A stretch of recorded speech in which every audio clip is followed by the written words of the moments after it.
Maayong hapon, Negros. Ako si Nico Delfin. Ini ang Digicast Negros X. Ang nagapangunang napulo ka mga balita sa Isla sang Negros ang amon igadulong sa inyo. Update nyo kami via Facebook Live, YouTube, kag saraman kami malantaw sa KK Channel 11 sa Kabangkalan, Himamaylan, kag Banwa sang Ilog. Kagyari na ang top 10 ng mga balita sa Negros subong nga adlaw. Hospital Supervised Home Isolation, ginalantaw nga makabulig sa nagakapuno nga mga ospital sa Bacolod. Dugang nga 10,000 ka mga bakuna para sa COVID-19, magabot sa Bacolod sa buwas. Punong barangay sang Tangub, temporaryo na nga ginbuslan sa Kagawad, matapos liwat nga masuspend. Sa Hinubaan, bangkay sa missing retired police, nakita na. Kag sa Good Vibes, libre nga sakay para sa mga apor kag health workers, ginatanyag sa isa ka bus company. Initanan sa Digicast Negros X.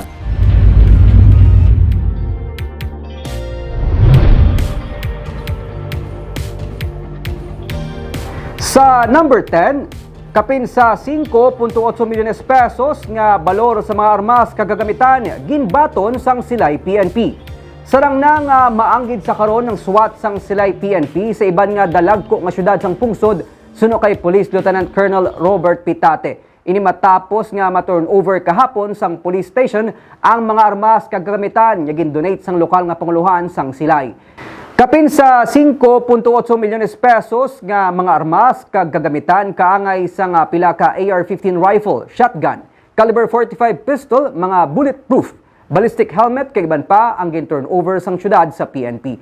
Ini ang suno kay Pitate gamiton sa mga personnel sang SWAT sa syudad sa mga operasyon. Dako nga bulig ini suno kay Pitate bangod sa fully equipped na karon ang mga personnel sang mga armas kagagamitan gikan sa LGU.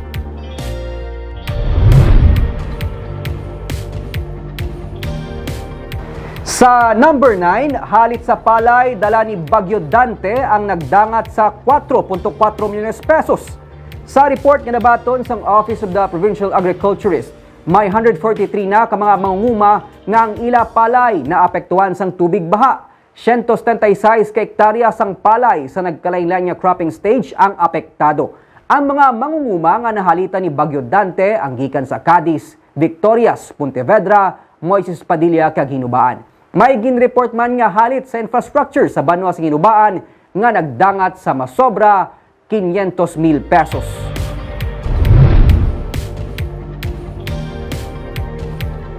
Sa number 8, Negros Occidental Police Provincial Office may duwa ka bag-o nga kaso sang COVID-19. Naglabot na sa 136 ang total COVID-19 cases sa kapulisan sa probinsya matapos madugangan sang duwa ka bago nga kaso sang COVID-19. Suno kay NOCPO spokesperson Police Lieutenant Abigail Donasco na assign sa nagkalain-lain nga police station sa probinsya ang duwa ka pulis nga nagpositibo. Silang isolated naman sa karon.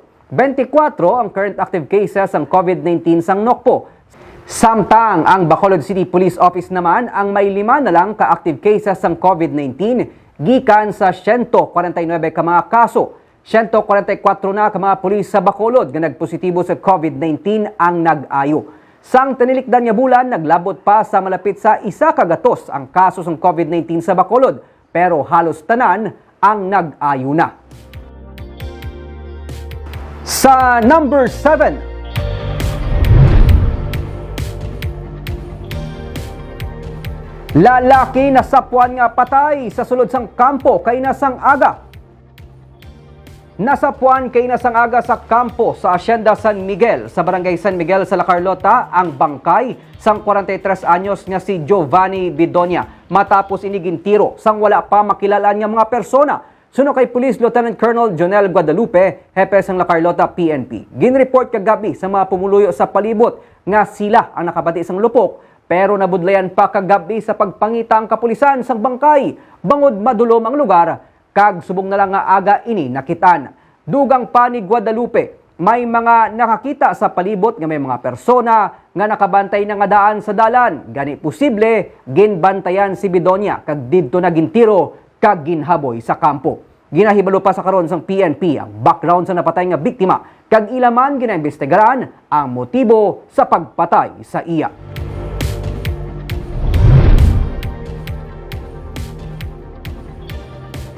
Sa number 6, Barangay Kagawad sa Negros Oriental patay sa pagpaniro. Patay ang Barangay Kagawad sang Barangay Maayong Tubig sa Banwa sang Dawin, Negros Oriental matapos initiruhon sa gwalang sang iya nga balay sang kahapon. Sa investigasyon sang PNP, nagapamunyag lang sang iya mga tanom sa gwa sang iya balay si Kagawad Agustin Argones. Sang giliyo na lang ini ginpalapitan sang riding in tandem kag gintiro sa makapila ka beses. May kang tanan sa negosyo ni Argones nga pagbaligya sa mga kasapatan ang isa sa ginatanaw sang PNP nga motibo sa pagpatay sa iya.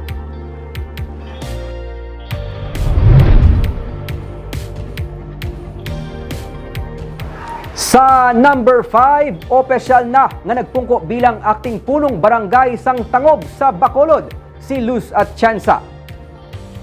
Siyang gin-designate sa Department of Interior and Local Government nga mangin acting punong barangay kasunod sang pagpatuman sang 3 kabulan nga suspension ni punong barangay Nole Villarosa. Si Atienza ang number 1 kagawad. Suno kay Joy Maridet Madayag ang City Director sang DILG. Kung may mga tikang manukon legal remedy si Villarosa, yara na ini sa punong barangay. Sa bayan sang DILG, ang order ang ilan nga napatuman. Gin-suspend si Villarosa angot sa kaso nga simple misconduct kung sa din ginireklamo siya ni Kagawad Dindo Amadeo sang pagpanapungol sa 2019. Ay na na iya, oo. Ito na-implement na yung order ya, maano na yung 3 months na ya. Ay, okay. After 3 months, amo naman pagbalik niya kung na-serve niya na to. Oo, kung baga mo sa academic na.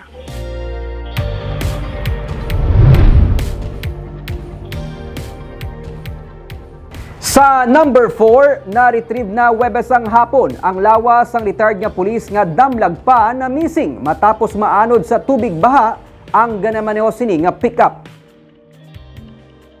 Suno kay Lieutenant Jaime Diquilio, ang deputy sang Sipalay PNP, 3 ka mga mananagat ang nakakita sang bangkay ni retired Master Sergeant Daki Dakuskus nga nagautaw-utaw sa baybayon sakop sang Barangay Bulwangan. Matapos makabaton sang impormasyon, ang mga rescuers na ang nag-retrieve sang bangkay ni Dakuskus suno kay Zafard Kailian, ang pamuno sang Provincial Disaster Management Program Division.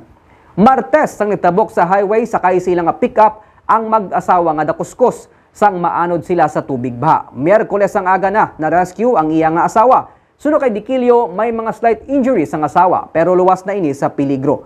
Sadto anay na-assign si Dakuskus kay Hinubaan Mayor Ernesto Estrao bilang security officer sini.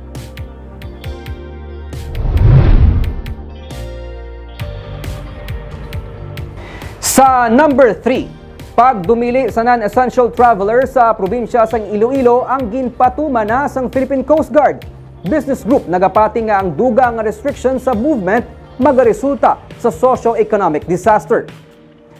Padayon pa ang pagbiyahe sa mga fast craft kag ro-ro vessel ng Negros pa Iloilo kag vice versa. Wala pa man ginpatuman sang Philippine Coast Guard ang sea travel moratorium nga nabase sa executive order ni Iloilo City Mayor Jerry Treñas. Samtang wala pa sang approval gikan sa Interagency Task Force. Pero suno kay Commander Edison Diaz sang PCG Iloilo, ila na ginsugda ng pagdumili sa mga non-essential traveler nga makatabok sa Iloilo. Sandigman sa executive order ni Iloilo Governor Arthur Defensor. Mga apur OFW kag returning residents lang ang tugutan nga makasulod sa probinsya sang Iloilo halin Hunyo 4 tubtob 18. Pero ginalantaw sang katapo sang tagdumalahan sa mga shipping firm kag business sector nga dako ang mga negatibo nga epekto sini sa ekonomiya ilabi na sa mga negosyo sa Negros kag Bacolod City. Suno kay Frank Carbon, Executive Director sang MBCCI, 80% sang kwarta nga nagasulod sa probinsya ang gikan sa mga konsumidor o kun bumalakal kag mga remittance. Gani isa kadako nga kabudlayan ang pagpatuman sang travel restrictions. Ang Sea Travel Moratorium ang ginayo sang local government sang Iloilo agud mapahagan-hagan ang kaso sang COVID-19. Pero para sa negosyante, hindi lockdown kag movement restrictions ang epektibo nga tikang, kundi strikto nga pagpatuman sang health standard protocol. It's not that easy to stop it because at this point of time, wala na kwarta ang especially ang mga small businesses, micro businesses, and low-income households. It will be a disaster. after more than a year, wala na. Sa number 2, may 10,000 kadosas sang Sinovac vaccines nga mag-aabot sa Bacolod sa buwas nga adlaw. Hunyo 5 gikan ini sa Department of Health kagintalana para sa Bacolod. Mga duwa na kasimana nga temporaryo nga nag-untat ang mass vaccination bagod na ubos na ang mga bakuna gintalana para sa Bacolod. Pero ginsiling na nga daan ni Bacolod Emergency Operations Center Deputy for Medical Data and Analysis nga si Dr. Chris Sorongon nga basta may mag-abot nga bakuna, gilayon nga umpisahan ang pagbabakuna sa mga malls kag mga barangays. Kag sa numero 1 sa mga balita subong nga adlaw.